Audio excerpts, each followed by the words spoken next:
Welcome to the University of New Hampshire's Latin Grammar Minute. I'm Professor Scott Smith, and today's video will be on vocabulary entries for nouns, what you need to know about them, and how to use them.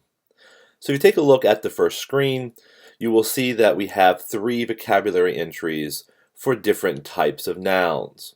First, puella, puellae, feminine, that's what the F stands for, means girl.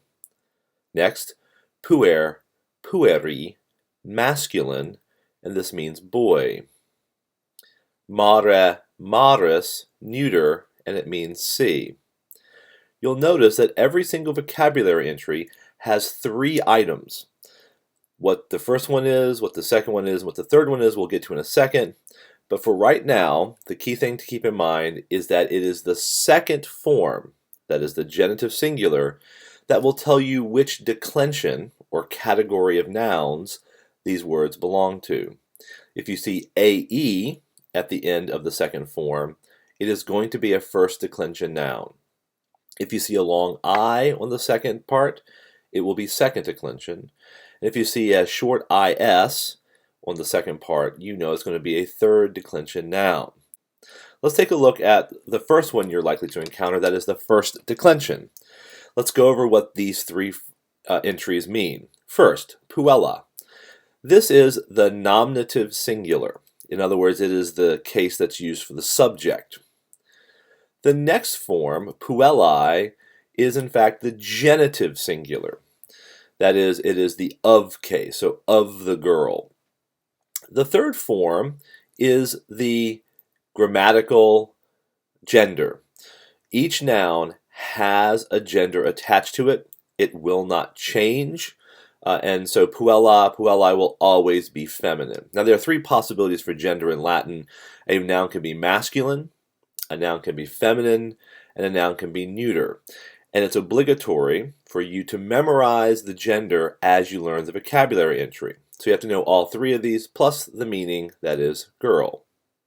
Now let's take a look at what these forms actually are. If you look at a full paradigm or a full set of forms for a Latin word for puella, it would look like this.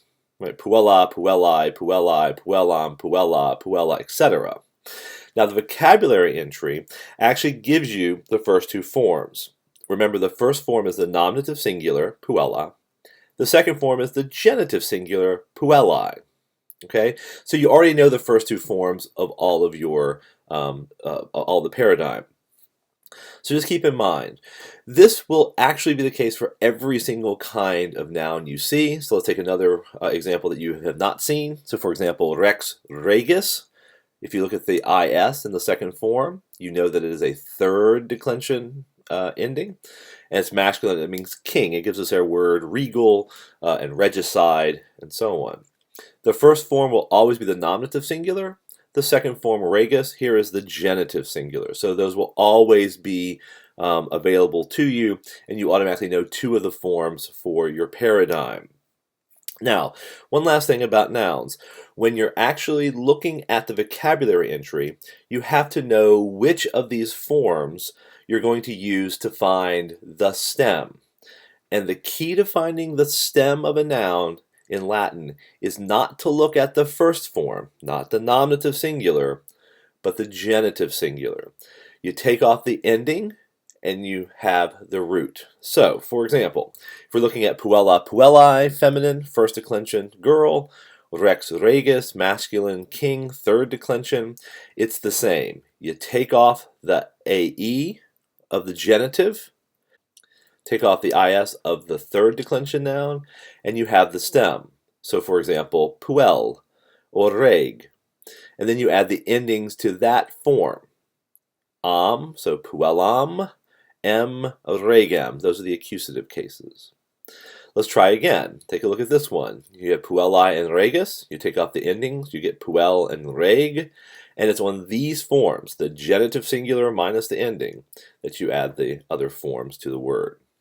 So what's the upshot to all this? First, a Latin noun in the vocabulary will have three items: the nominative singular, the genitive singular, and their grammatical gender. You need to memorize all three of these items for each noun. Otherwise, you'll find yourself in trouble down the line.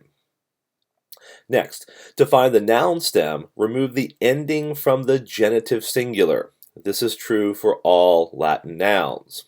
And finally, the genitive singular also tells you the declension of the noun, which category it belongs to.